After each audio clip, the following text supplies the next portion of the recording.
Okay, Om Shanti.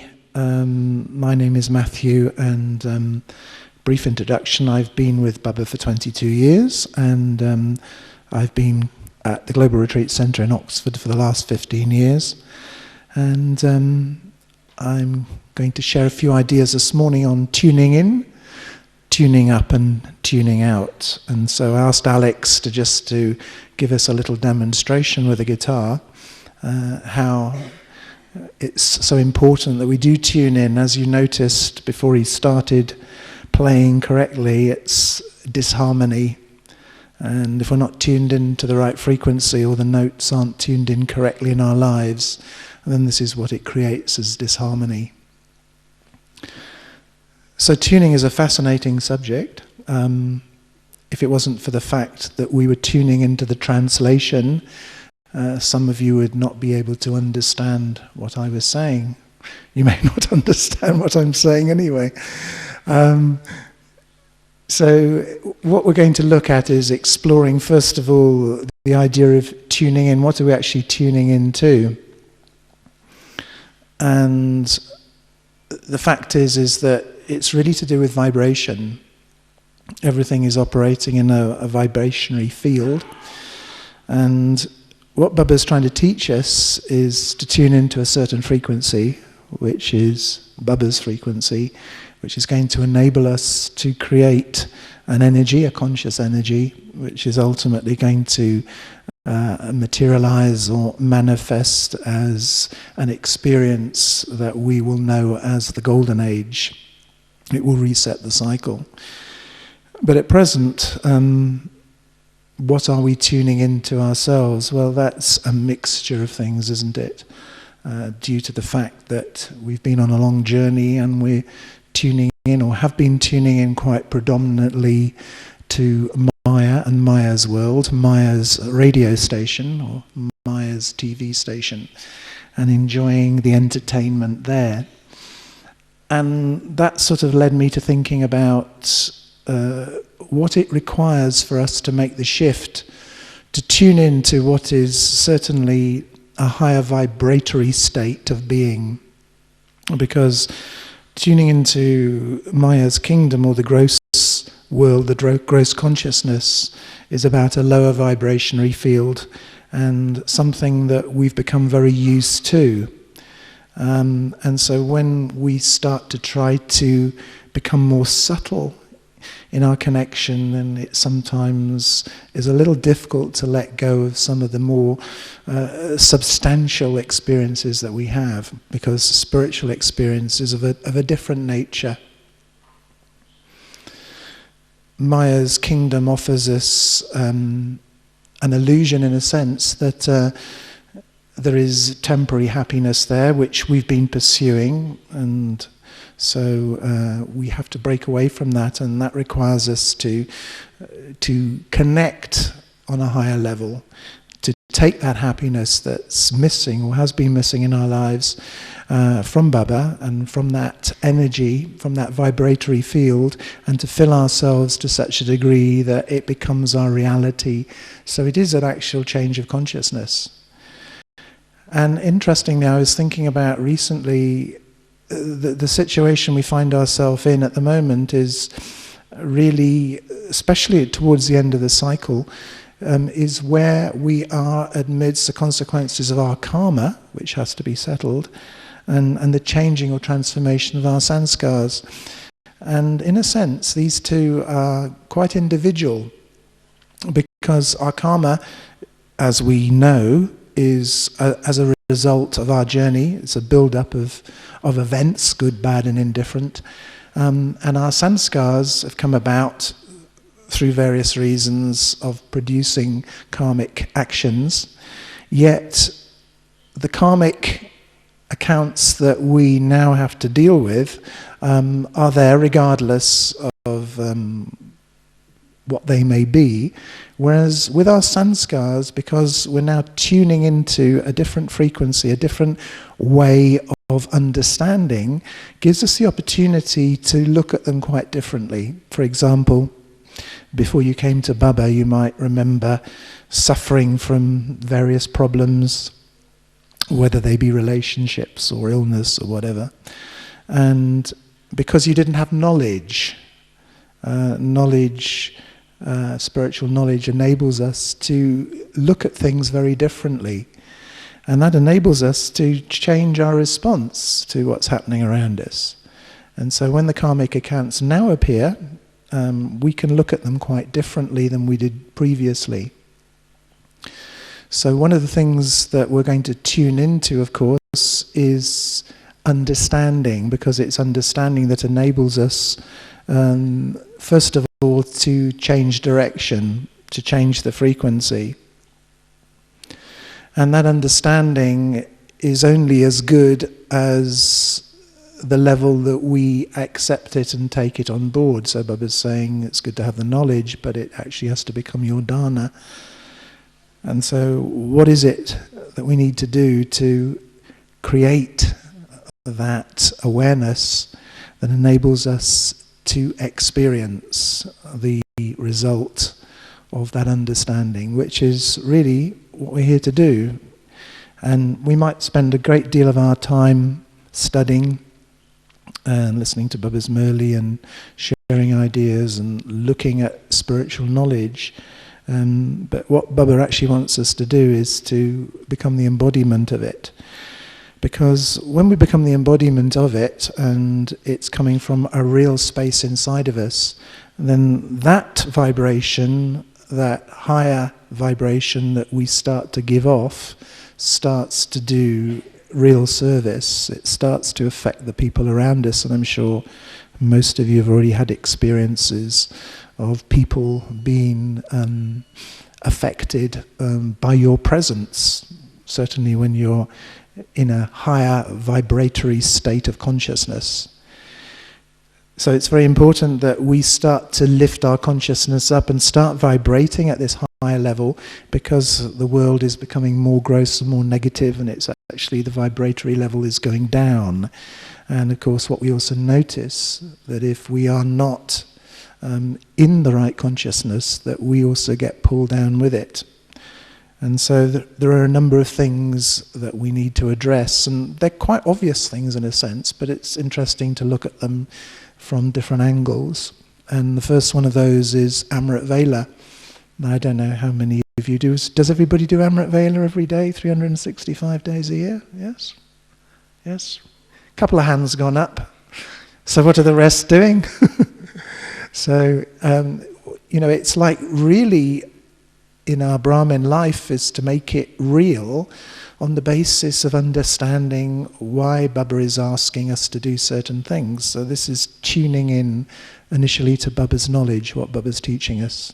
It's not really a good idea just to be following Brahmin lifestyle or Brahmin disciplines just because I'm told by the seniors, my center coordinator, or even Baba just tells me I'm not doing it for the right reason. To be able to sustain Brahmin life, and we don't know how long it's going to go on for, you have to really be in there with full acknowledgement of why you're there and what you want to achieve out of your Brahmin life. So important that if you're going to adopt the Brahmin lifestyle, which I presume most of you have or are, that's why you're here in Madhaban, and be able to sustain it long term, then a number of things have got to happen. One of them is that I must understand why I'm doing it, and maybe where the problems are going to arise and what I have to do to address them. And the other thing is I have to make it interesting enough or entertaining enough to sustain through those difficult periods that come up as the world becomes a more difficult place to live in. And Amrit Vela is a good start, because the advantage that we have over on Amrit Vela is that Baba is giving us the opportunity to tune in a very clear atmosphere at that time, because we're not getting the pollution of the vibration of the negative world at that particular time of the day. And so it enables us to really take power, which is probably one of the most important things that we need at this time. It's not just knowledge, but if we don't have power, we're not going to be able to change ourselves and transform the world. So at Amrit Vela, if I'm in a position that I am receiving as a receiver, like a radio, I'm clearly tuned into what Baba's giving me, then I'm connecting, and that connection we understand as yoga.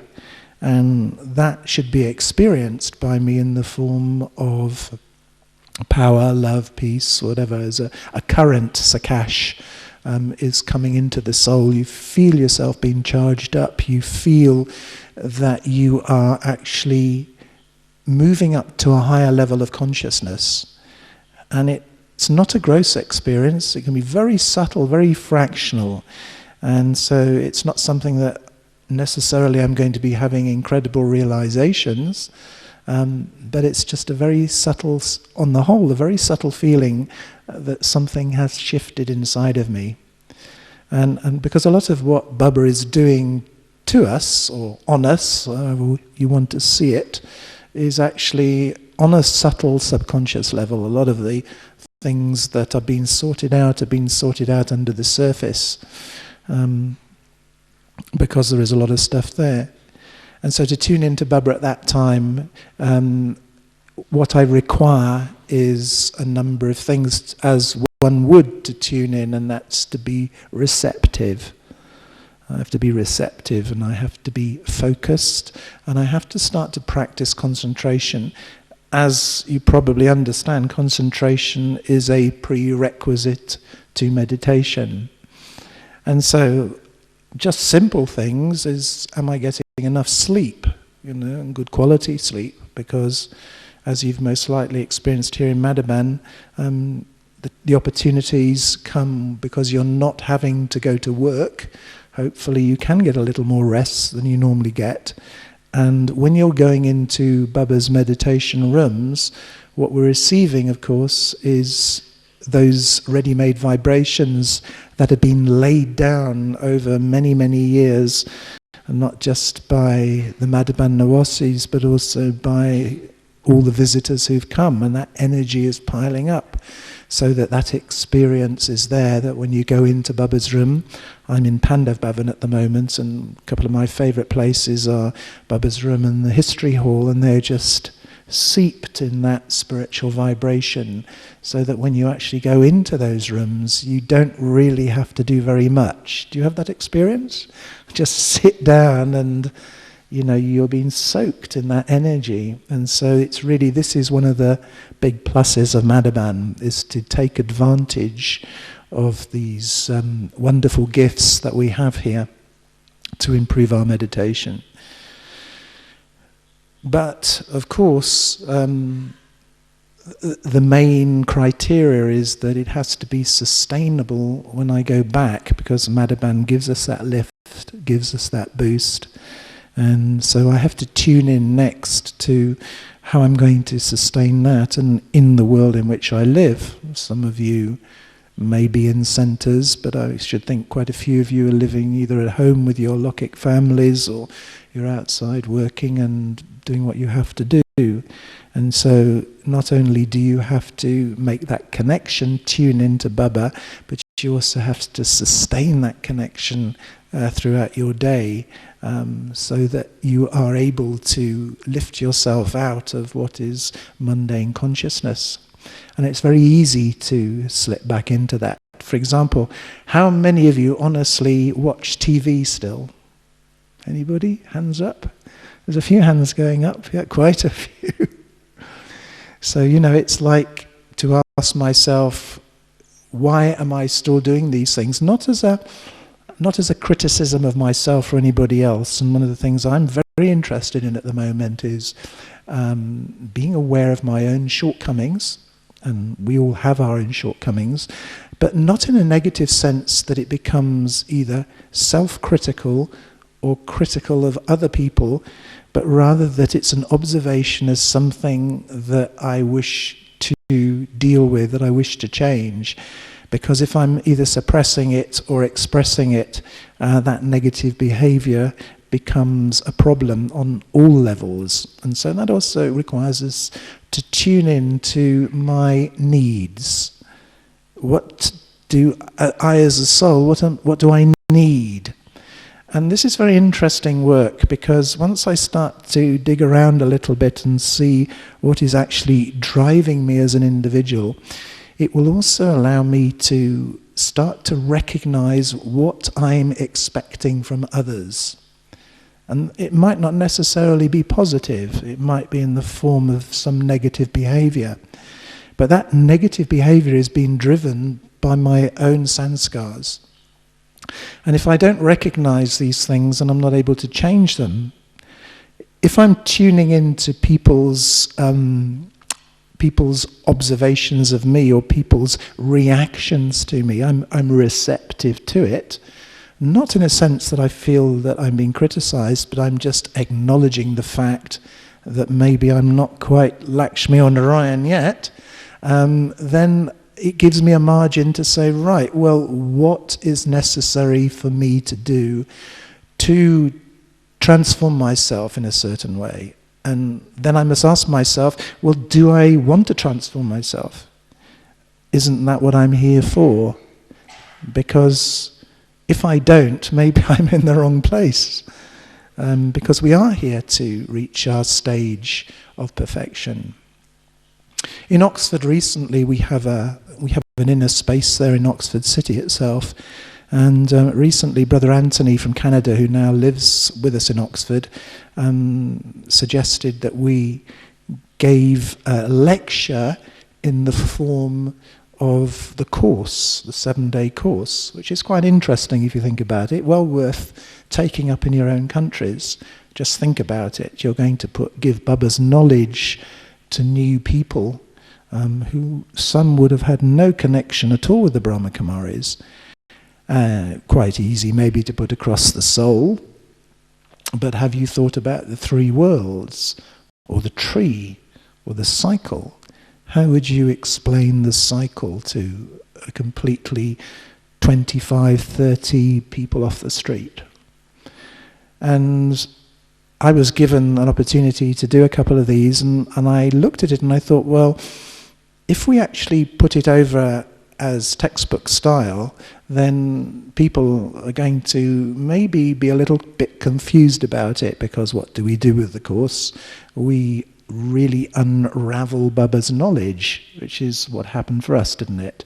It was unraveled for us. Some of us had it full on, but for most of us, little by little, as we, like babies, fed spoon-sized bits of food, we were spoon-fed until we were able to absorb more and more. You imagine the quantum leap that it takes from the Course to the Murli, for example. And I was sort of thinking about this and journeying it a little bit, and I thought, well, really, it is actually, and it tied in with something that Mike George is experiencing and working with at the moment, and that is that everything is actually happening inside our consciousness. So whatever we're experiencing at this present moment in time, and this is really the basics of tuning in, is actually being created and produced by my consciousness. And so whatever I want it to be, or however I want it to be, is entirely my choice, relative to a predetermined drama, of course. And so what is it that I want to experience, and what is the universal experience that we have that will enable me to share Baba's knowledge with other souls that will also touch them? And I think it's to do with our own innate or inherent state of perfection that lies within each one of us. As you're probably aware, the majority of souls who've come into this cycle have come down in the last 200 years. That's a very high percentage. I don't know the whole, maybe you know the number, but I think it's something like 85 or 90%, it may be even more. But that's a lot of souls who've come down in the last 200 years. And yet, even though they don't experience the majority of the first 3 ages, each one of them will have within themselves their own experience of their perfection. And so when we're addressing, say, for example, the idea of a cycle, we've got an interesting angle on it, in that every soul must go from a state of perfection to imperfection. They have that whole range of experience. So in a sense, each soul has their 5 forms within them, that process of transformation being the confluence for them, whatever that may be also, but certainly predominantly their own golden age and their own iron age. And so in terms of consciousness, people can easily relate to this, and it's when I'm tuning into that, and that's what Baba was doing last season when he was asking us to tune into the 5 forms. Do you remember this exercise, everybody who was here? And to experience or re-experience emerging the sanskars of that particular event. And that is really something that we should be practicing more now, because this is the state of being that we will soon be experiencing in reality. So I can ask myself the question, at this point, whereabouts am I? I mean, it's obvious that the world is collapsing around us. In England at the moment, I wouldn't be surprised if this year we go bankrupt. It really is on the edge. And with that comes a whole range of strange events that will start to take place, and we will have to seriously address even the basic things that we take for granted at the moment. Whether it's food or money or whatever it is, power, who knows, When we had problems before in the UK, a few years back, the whole of the country almost came to a standstill within 6 days. So it's this process that is now underway, that's starting to involve the whole world, is now moving very fast. And we have to tune in now to an alternative consciousness that's going to enable us to be able to stay separate from that situation.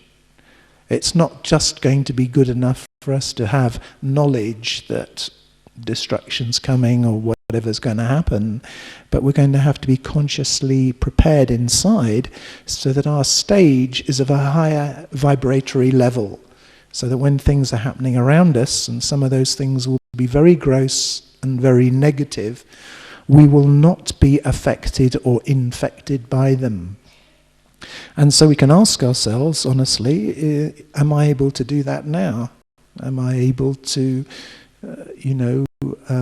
handle even the simple things that are going wrong around me? Like this morning, I was running around doing a few things, and things don't go as they're meant to go sometimes.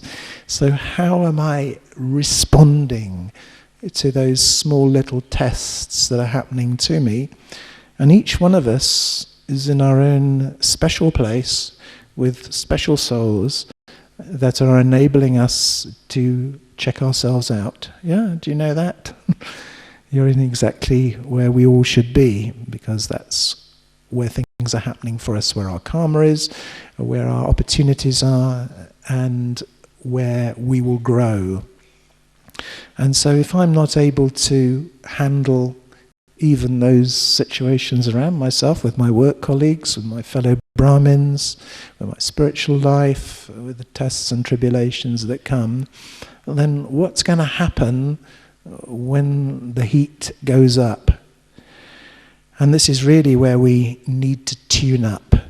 So tuning in is tuning in to myself, to check out where I am, to start to put into position the things that are necessary to give me a firm foundation, so that I'm growing, so that I'm gaining strength, and I'm in a position to be strong, because, as Baba has told us, we are also the supports for many other souls. And one of the primary criteria for this is my ability to maintain and sustain my self-respect. And it's a very important thing in Brahmin life, is to start to move away from my Bhagat sanskars, the devotee sanskars that I've cultivated for half a cycle, which tend to manifest sometimes in Brahmin life. It might be when you're in the company of the seniors, daddy or anybody like this. You know, you sort of put daddy up on the stage and you're down there, not just in terms of a physical locality, but in terms of my mindset. My mindset is down there and she's up here. Do you understand what I mean? So it's important that, you know, that we realize that we are all special, unique souls. And the fact that I'm sitting up here giving the class is meaningless. It doesn't mean anything. Anybody could be up here giving the class. So it's not like I am any better than anybody else. It's just someone's asked me to do a class. And so that's the situation. But to equally see that each soul individually is playing a very important role, and we don't know where we'll be tomorrow, what will be happening. You know, even on my journey of 22 years, I've lost a lot of really good Brahmin companions who've come in with me, gone alongside of me, and then, you know, been hit by the enemy, and, you know, out they go and never seen again. And so many of you are in for the first time, many of you might have been here for a long period of time. You know, it's quite a long journey we're on. And so one of the important things that I must also tune into, as well as my self-respect, is that I must find that my Brahmin life is creative and interesting. I must be motivated. You know, if my Brahmin life is not exciting me, is not special, then what's going to happen is that I'm going to start to tune into Maya's world. So if you are finding that you are sort of splitting your experiences between Baba's world and Maya's world, or Baba's radio station and Maya's radio station, then one should just ask, well, why am I doing that? What is the reason for that? And the reason for that is that, you know, maybe I'm not being entertained enough by Baba. Baba's radio station isn't quite as exciting as Maya's. And so then I've got to ask myself, well, why is that? And to be able to tune in to the things that I need, which I spoke of earlier, that I can now get from Baba instead of from Maya. And this requires a little bit of shifting around, because what Baba's asking us to do is to look at a completely different scenario than we're used to. And this requires us to really become the detached observer and step back and look at the whole picture. What do we really want? So that really brings us to the next step, because we've looked at Amrit Vela, is tuning into Amrit Vela. Then I'm tuning in to Baba's knowledge, either in the form of study or in the form of the Murli. And what am I doing with that knowledge? How am I using that knowledge? How am I listening to that knowledge? Now, we've had lots of classes on, you know, how to be a student, how to be receptive, how to get the best out of the Murli. I did a couple of workshops last year, and I'm sure lots of you practice all kinds of things yourself. And the thing is in what way do I use Baba's Murli? You know, is it just loads of repetitive things coming up, or am I really getting excited by what I'm hearing and using it? I remember Sister Denise saying that she thinks that there are approximately 300 different points, you know, completely different points in each one of Baba's Sakar Murlis. So that's 300 things that I could be playing with. And so when I extract those jewels, what am I doing with them? How am I implementing them? Because to go back to what I was talking about using Baba's knowledge as a form of consciousness, what this means is that on a conscious level, I extract this piece of information And then I have a choice, because tuning in is actually, at the bottom line, is about tuning my intellect. It's using my intellect to start the mind processing something, or thinking about, or experiencing, or feeling something that I have introduced to it. And most of the time it's on automatic. It's a bit like, I think we got one here somewhere. I don't know if you're all tuned in, but one of these things.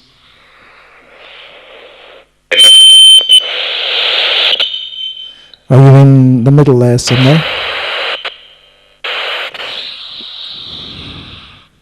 Sort of in between channels. And we're picking up different things, different messages. And so the intellect is deciding which channel to choose. For example, who's the French are up there with Sister Gopi, and you're all tuned into 99. And so you're getting an idea of what I'm speaking about. If Sister Gopi wasn't up there translating for you, you may not be even understanding. So what we're talking about is communication. And Baba is communicating with us, initially in Hindi.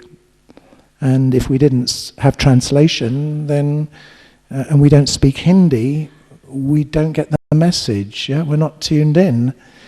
What wonders of Madhavan, of course, is that there are many different languages spoken here, but we're all tuning into the same piece of information.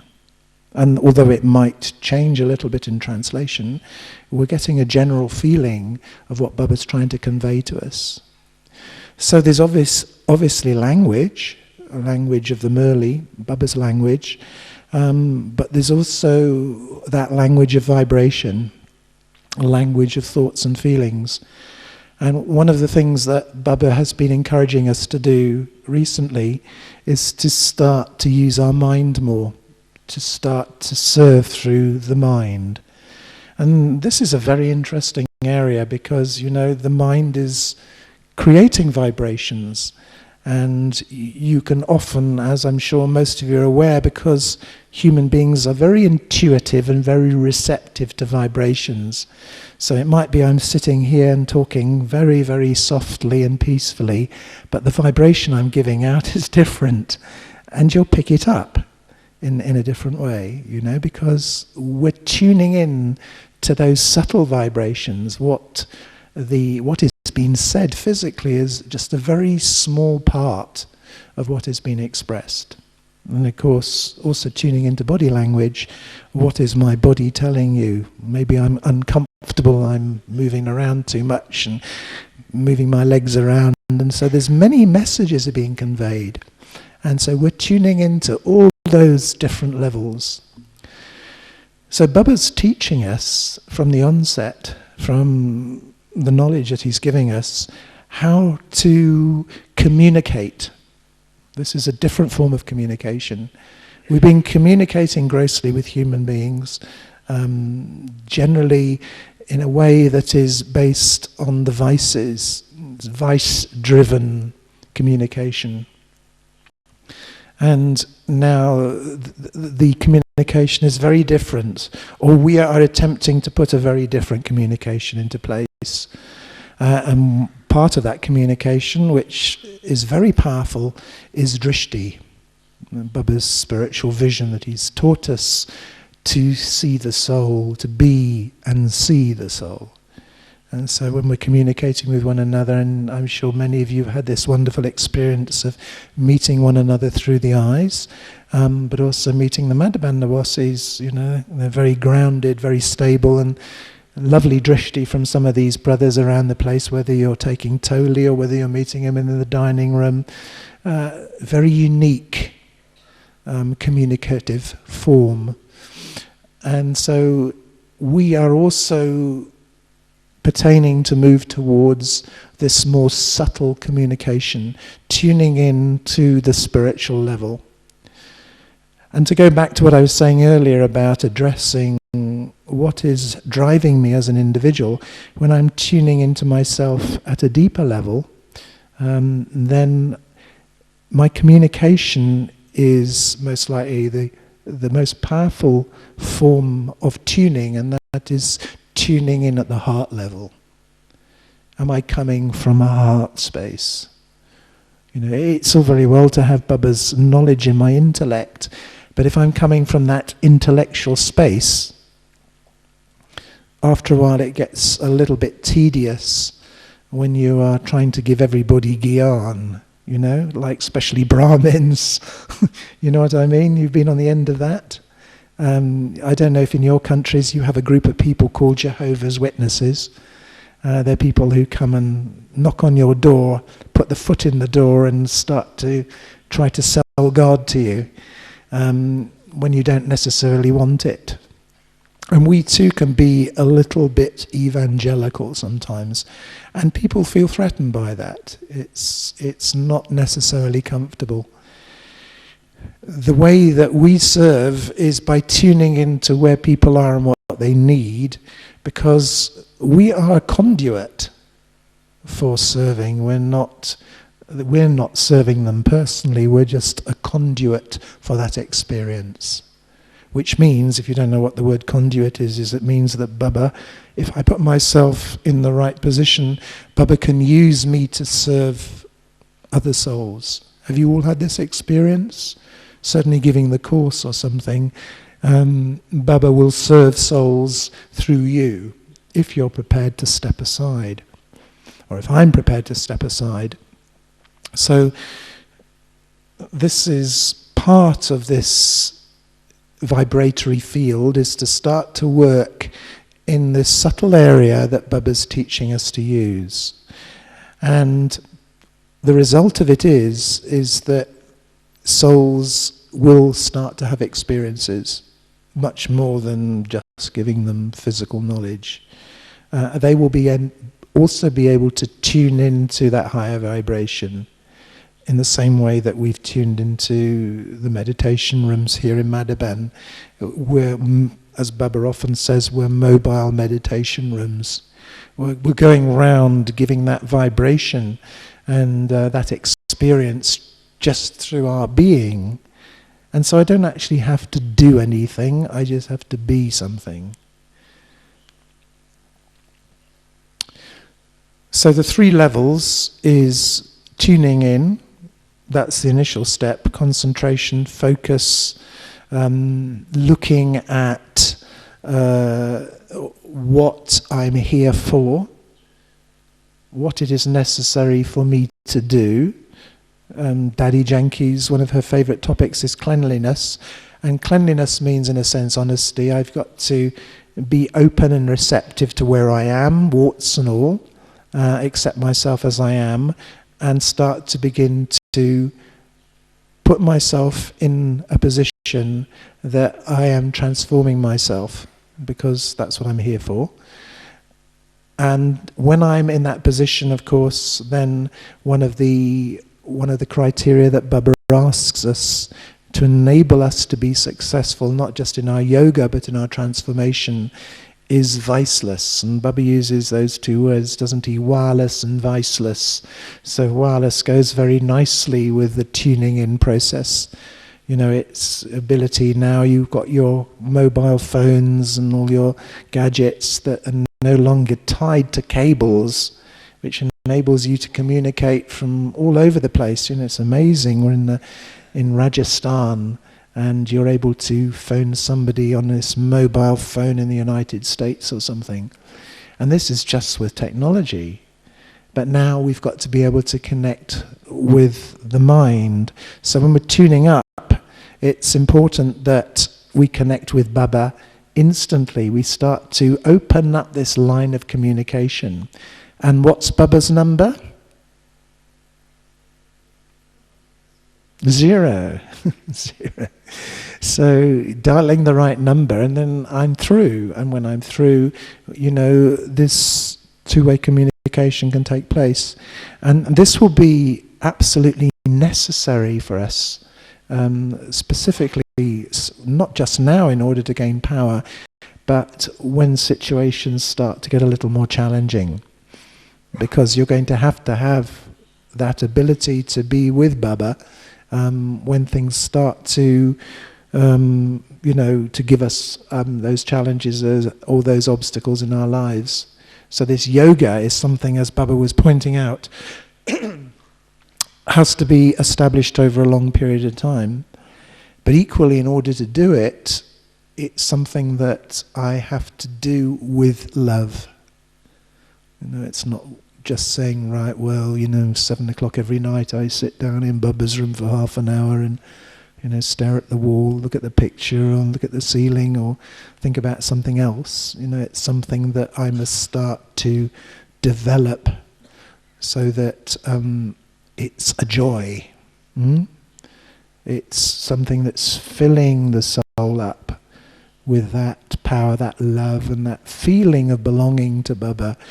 That's because, for all of us talking about tuning in, what have we been searching for half the cycle? We've been pursuing that very special relationship that is lying dormant within the soul, between God and the soul. Every soul has had that close relationship with God, and so it is basing its understanding, all its other relationships on that experience. No wonder we're always looking for the perfect partner. You can see why it happens. I'm going to stop there for a moment because there may be questions or comments. You'll have to shout them out a little bit or come near the front. Has anybody got any comments or questions? Is this sort of making sense a little bit? Yes? No? Anybody out there?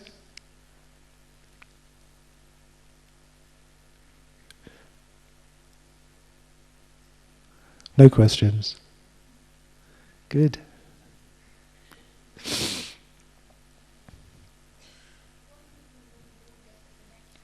What do you do when you don't get the connection? That's a good question. And the connection can be broken, as it is, in situations like war. It's absolutely essential that communications are good. Because you cannot create an organized system or structure, or anything cannot work properly if the communications aren't there. As when your own personal communication system breaks down, whether it's the telephone or whatever, or your ability to move in the car or anything is stopped for you moving from one place to another, you have to adjust. And one of the main things, I have to adapt. Certainly, it's not that our yoga is going to be wonderful all the time. If it was, we'd all be karmatit. So this is part of the process of tuning into, I think, really, to the things that Baba's given me that I can sustain through periods when things aren't quite going as they should do. The yoga's not quite as good as it should be, but putting my energy into things that are interesting, but from a spiritual slant. I'll give you an example. Many of you may have talents and skills and interests and hobbies that you may still be pursuing, or you may have given up since you came to Baba.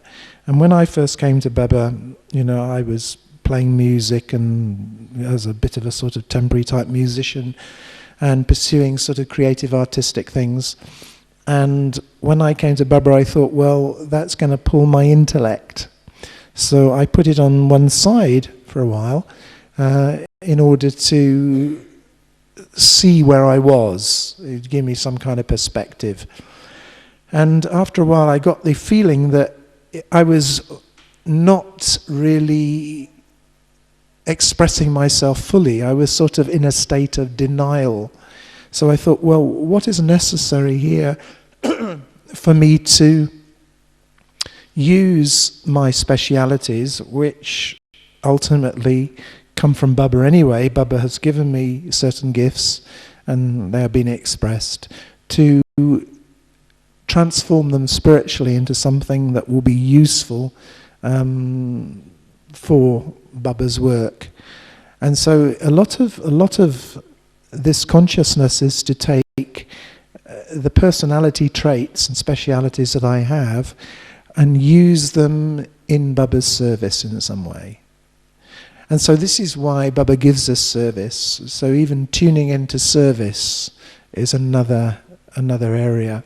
And the beauty of service is that as long as I put it in its perspective, is that as long as I don't allow it to take over my spiritual life, is that I am creating good karma through doing things for Baba, which sometimes are physical and can be done without me necessarily having to have good yoga or anything else. For example, helping in the center or going out and doing a service project or whatever. I can channel my physical abilities or my intellectual abilities into Baba's work, and this will also come back in the return that it will help my yoga. So service is an integral part of the process. And this is why Baba gives us these 4 subjects, which is knowledge, yoga, dharma, and service. And it's not that they're actually 4 separate subjects or 4 separate topics. They're all integral. They're all part and parcel of my relationship with Baba and the Divine Family, which is also another area of tuning in, because I've got the great fortune of being with this wonderful Brahmin family from all over the world, Baba's family. And so it's also about tuning into the family, because it's this family that is going to transform the world. It's not me on my own or you on your own. So when I'm incorporating the 4 topics, the 4 subjects into my life, they're as an integral lattice work of creating unity and harmony within the family. Because what Baba's ultimately trying to do is to get us to become one. Not become one as clones, but to become one in a sense that the unity and harmony is there within our relationships with each other, so that we are all supporting one another in different areas. And so this requires us to tune in to a very deep level to our spiritual selves, because you may be personally having challenges with those people around you. They may be Santanawasis, and those things have got to be finished. Baba's categorically pointed out to us that there should be no conflict, certainly between Brahmins. You are the bestowers, you are the sustainers of the tree, and so we have to learn to be very neutral, very accepting, very loving, very adjusting, very flexible, very tolerant to situations, but not in a suppressed way, in a way that is done with understanding. So tuning in to the drama is this understanding. The drama is fixed. It's a series of events that are going on. It's a movie, and we are living actors in that drama. We are playing out fixed parts in that drama. This is such a powerful piece of understanding, which means that everybody has to do what they have to do. The difference is that from my perspective, that means each one of our perspective, I have a choice of how I respond to what they do. Do I respond from the space that knowing where they're coming from is not necessarily where they're coming from, if you get what I mean? It might be on the outside that they're coming across as being an aggressive, bossy brother or sister, but underneath there's some fear. Underneath there's an expectation that something won't work or will not go as they want it to go. And so that is what is being expressed, and I'm on the receiving end of it. That might be the situation. Am I seeing that? But realizing that behind that facade, behind that mask, lies a spiritual, peaceful soul. And so these are our choices that we're making. So when we're integrating the 4 subjects, it's not just a matter of saying, right, well, I do my yoga then, and I do this there, and I do my service there, and I listen to them early there. but it's actually about integrating the whole of those subjects into my life on all levels. So that my yoga is not just when I'm sitting down. I mean, sitting down yoga is just a wonderful opportunity to actually practice deep yoga. But my yoga should be extended into the situations I find myself in, because it's an awareness. I'm cultivating a spiritual awareness as I'm walking around the supermarket, as I'm with my Lokik family, as I'm at work with Lokik people. You know, I should be tuning into that higher vibration. I'm a spiritual being, I'm playing a part in a fixed drama. Because the result of that is the integration of the knowledge that Baba tells us. That's what he tells us we are. The yoga means the experiencing of it.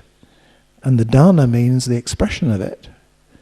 So that when I'm actually with those people, they will not be seeing me as somebody normal. They will be seeing me as a very elevated human being, and I should not be dropping down to their level. I should not be tuning into their consciousness.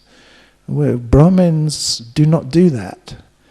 You know, Brahmins are the direct children of God. We've taken up that role, we've taken up that understanding, we've taken up something that Baba has told us we are, to the extent that I accept it. Do I accept it, or do I, at the back of my mind, have some doubts whether Baba's actually talking about me? Yes, maybe he's referring to the daddies and not the rest of us. Do you think that? Do you think it's just the daddies he's talking about?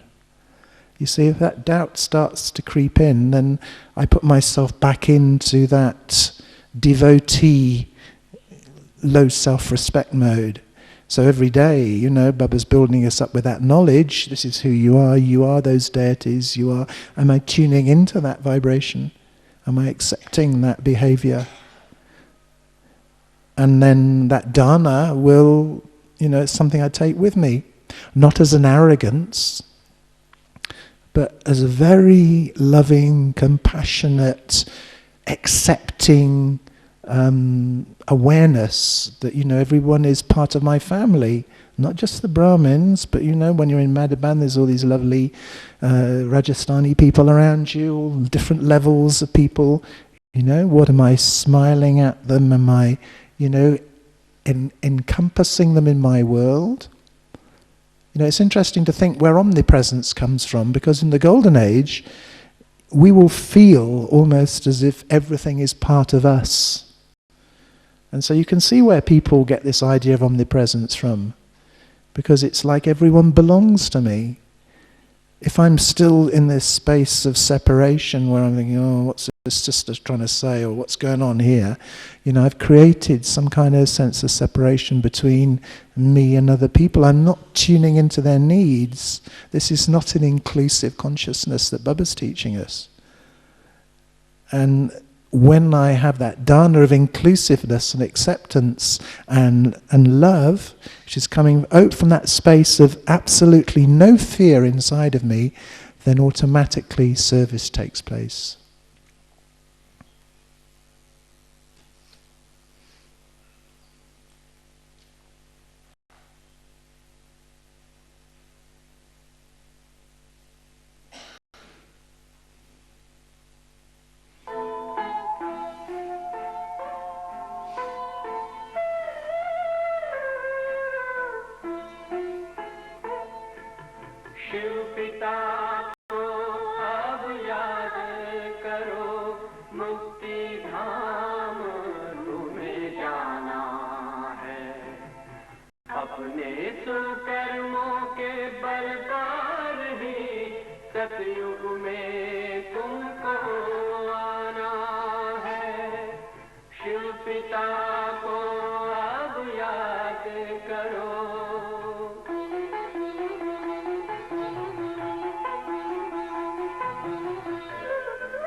विकराल विनाश खड़ा आगे।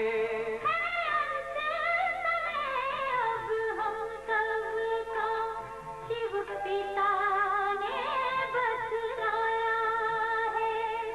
शिव पिता को अब याद करो।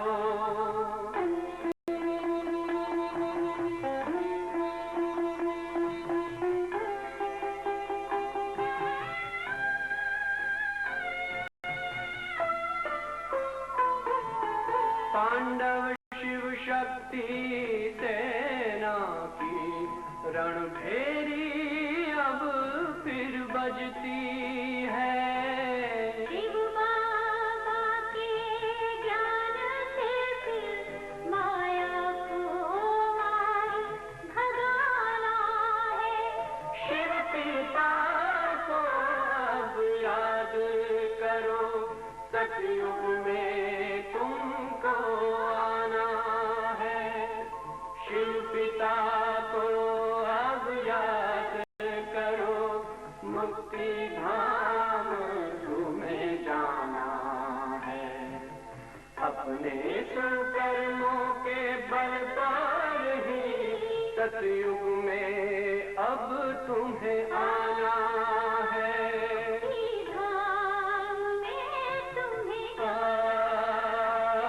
सतयुग में अब तुम्हें आना है।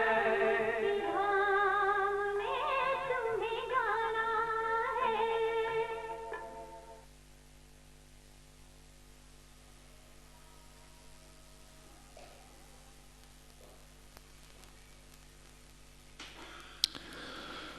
What I thought it might be nice to do now, if you haven't got any questions, is to just start to experiment with some of these ideas.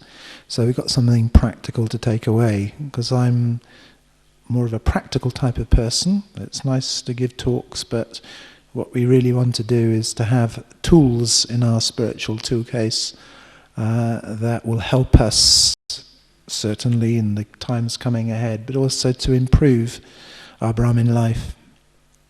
Are you up for that? Yes? No? Okay? Yes?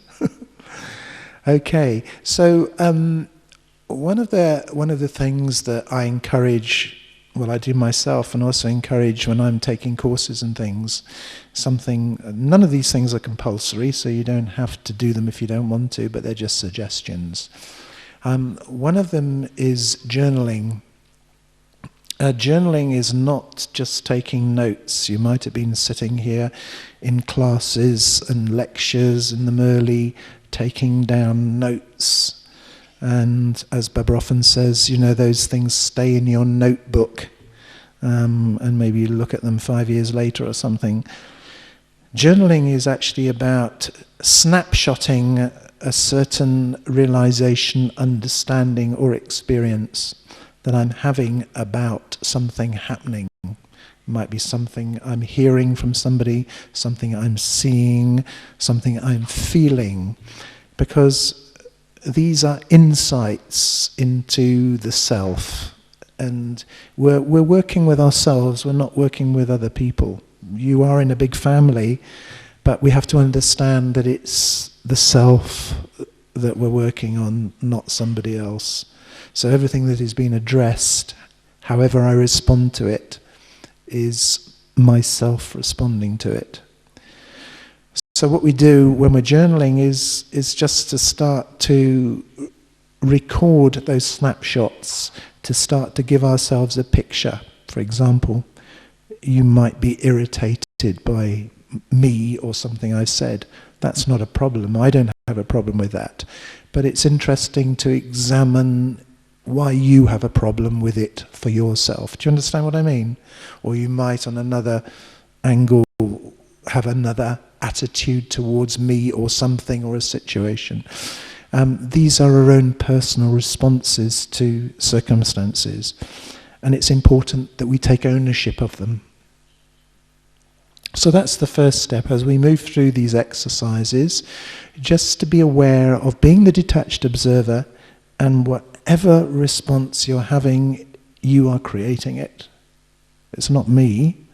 I can say anything to you, and you decide how you're going to react to it. Because this starts to give us an insight into where we are. And we are the sum total of our journey. Yeah? And the majority of your journey has been spent in body consciousness. So when we find ourselves here with Baba, we are trying to reset the original consciousness, which requires us to also to see our present state of being. So the first thing is, just let's have a moment or so silence, and I just would like you to observe where you are in your own inner space. What's actually going on inside your head? Where are you tuning into? And just jot it down. If your mind's wandering off somewhere, or whether it's here, or whether it's with a point, or whether it's with Baba, where am I at this moment?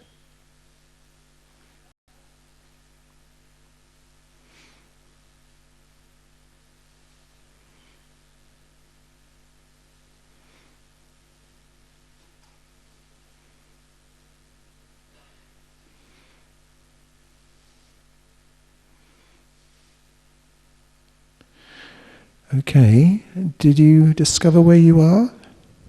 Now, how many of you are actually here?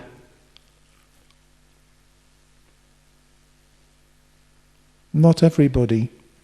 So it must have been somewhere else. So you see, the thing is that one of the criteria of anything is being present. And so, let's try again. What we're going to do now is to be present. Which means that at this moment I'm sitting here in this chair and you're sitting in that chair, and we're in Harmony Hall in Gyan Sarovar. And just for a moment, see how long you can sustain that experience.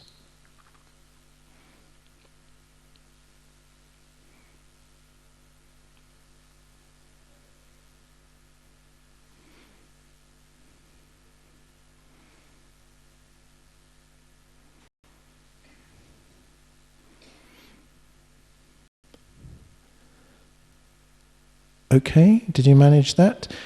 Who is finding that a little bit irritating and their minds were starting to wander off? Honestly, hands up. Only going sort of half up. A few people, yeah, good. Yeah. So, you see how fickle the consciousness is, tuning around the place, because actually to be here, sitting in this room and listening to me droning on might not be that exciting.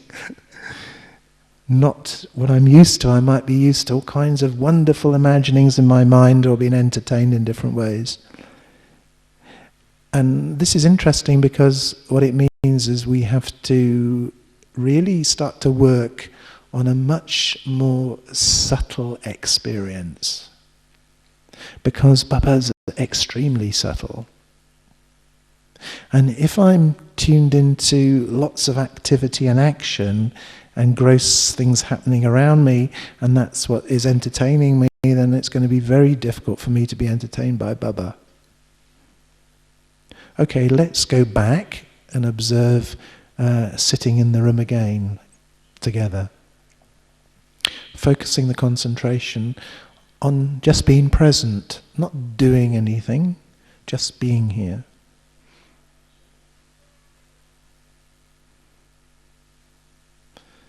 Now, doing this exercise, I often do this exercise with people because it's a fascinating little exercise.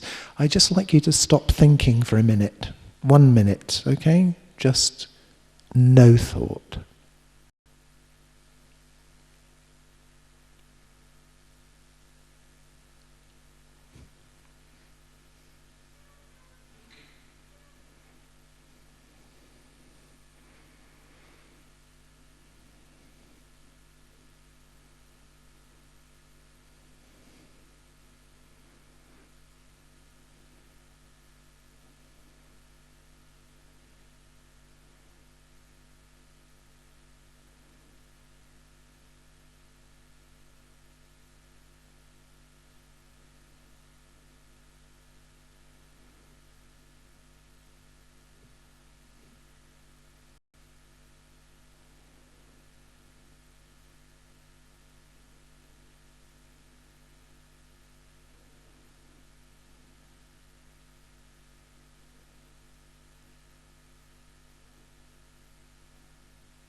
Okay. Observation.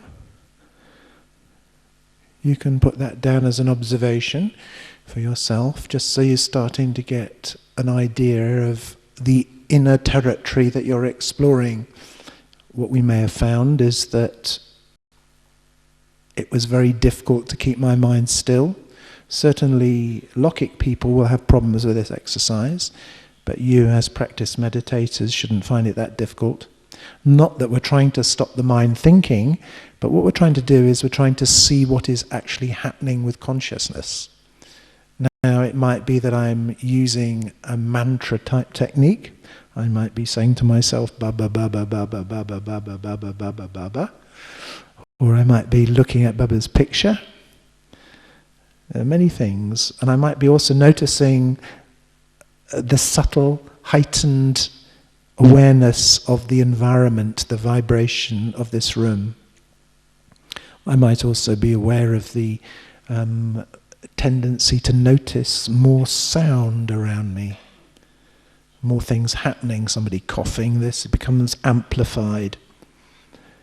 What's very interesting is there's a lot of things happening around us constantly, but we are filtering through things.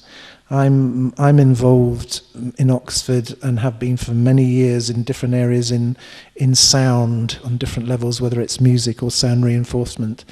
And in the sound business, there is a microphone called a boundary microphone. And you place this microphone in the center of a room and it literally picks up everything that's happening. And a boundary microphone is not a conscious unit. It doesn't think, well, someone's talking over there, I'll amplify that, or someone's talking over there. It literally picks up every single sound that has been produced. And at the end of it, what you have is a cacophony of noise. People talking, coughing, spluttering, moving. It's just a row. And we're actually the conscious mind is consciously filtering out all these things and focusing itself on certain things. Now, this is a very useful ability if we can harness it for our yoga, because it means that whatever is happening around us, as Baba was saying, see but don't see in today's Murli, yeah? I start to focus on Baba's world, I tune into that. What is Baba's world? Baba's world is this spiritual world. So let's try it again. Let's be present here. And the next thing is we're moving into a different dimension, the dimension of thoughts and feelings. Let's just try that. So be present. I'm in the room. I'm in the chair. I'm in the moment. And that's all there is, this moment. Being absolutely present and accepting who's ever here, who's ever not here, whatever's happening, whatever isn't happening. It all is, it's all as it should be. Whatever's gone, whatever is to occur, is fine. And notice how liberating that thought is.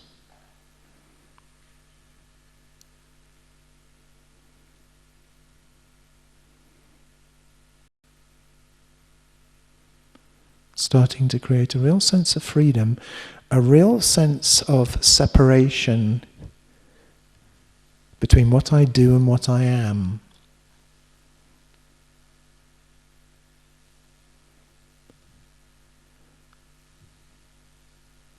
And now that I've consciously let go of here, let's move into conscious space where I am, where there's no burden of anything. It's a space of freedom.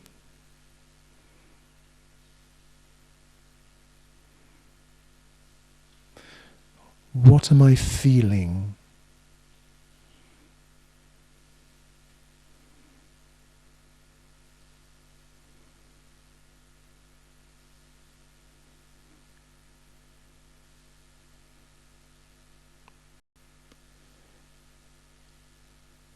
Now it's only a step away from here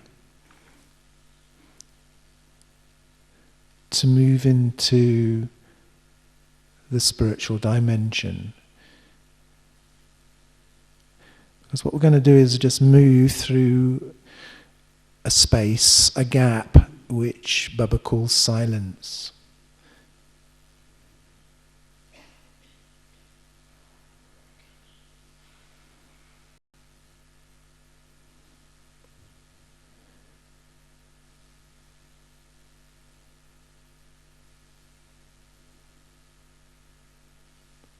So just allow yourself to move into that space. A space, a non-judgmental space.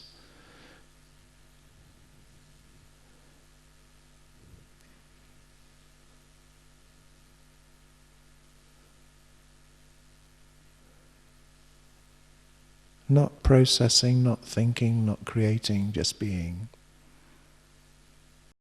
Pure consciousness.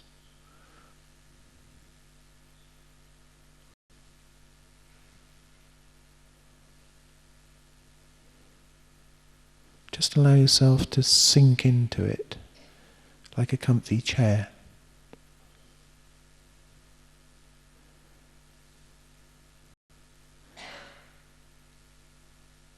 This is tuning in to the inner world.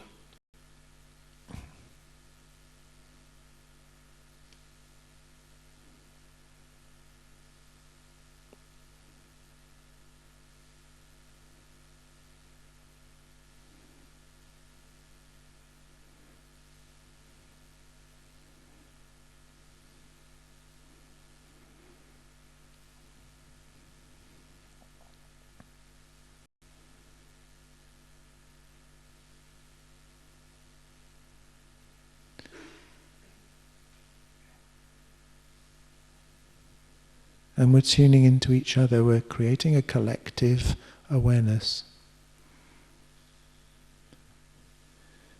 Because we're all focusing now on the now, and now we're going to focus in or tune in to Baba.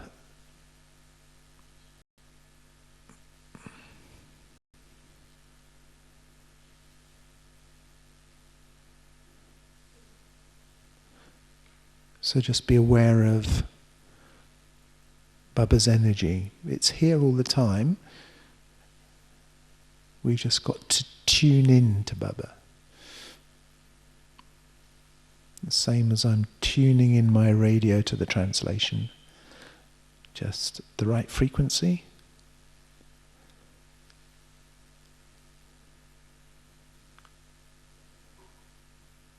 And connect.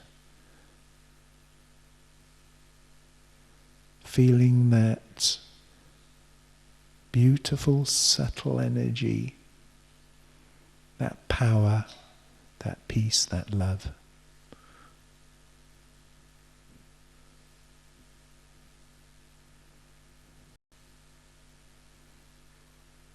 Just absorb,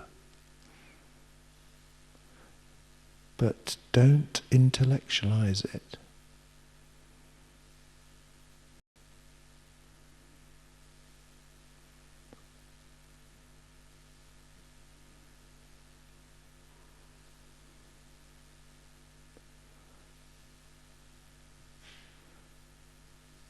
Just keep the mind focused. Just connect with the heart and feel the heart opening, expanding and filling.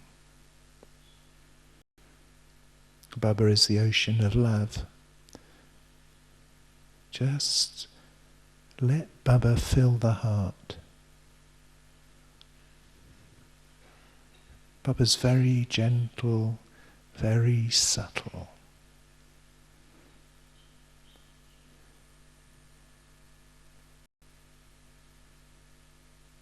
And feel that Baba belongs to you, that Baba knows you so intimately.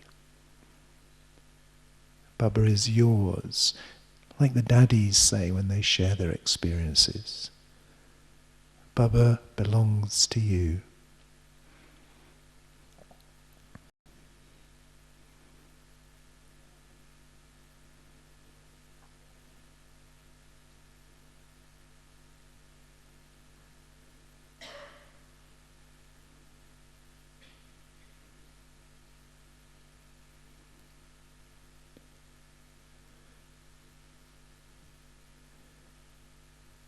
Now gently bring that experience back and hold it.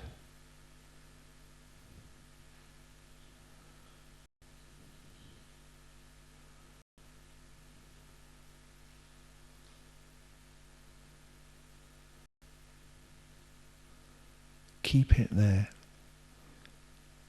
Imprint it as your sanskar.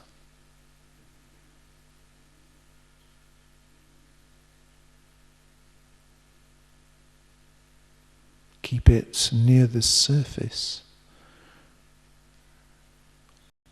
Don't bury it inside.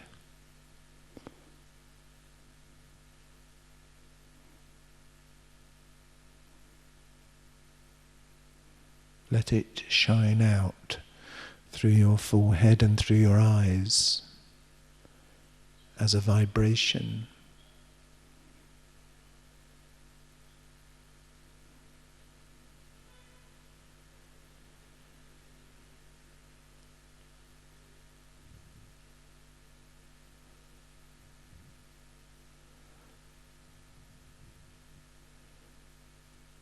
And then let that energy flow through the physical body.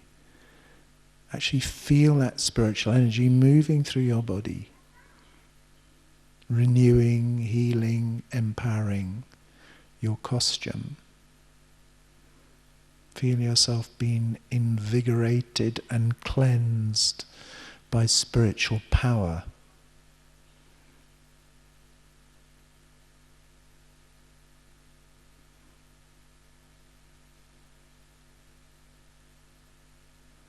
Moving the fingers and toes, preparing yourself to come back into the drama, to take up your role on the stage as the actor.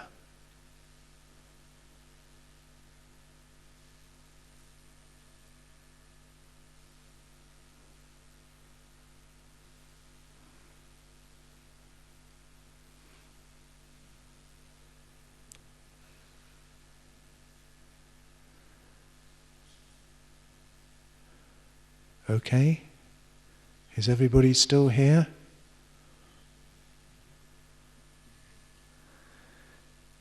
Enough? Time to feed the costume? Yes? No? Speak, is there anybody out there? You've all gone into trance. Is that okay? Enough? Have a lovely day. I am off this evening, so we'll see you if you come through Oxford. You're very welcome when you drop through. Say hello. Otherwise, who knows, I may visit you at some point in your country. But we'll connect at some point. So have a wonderful Madhaban. I'm sure you will if you just arrived or whatever. And make the most of it. Take every opportunity that comes your way to fill yourselves up with Baba's special jewels, from Baba's special jewels. Om Shanti.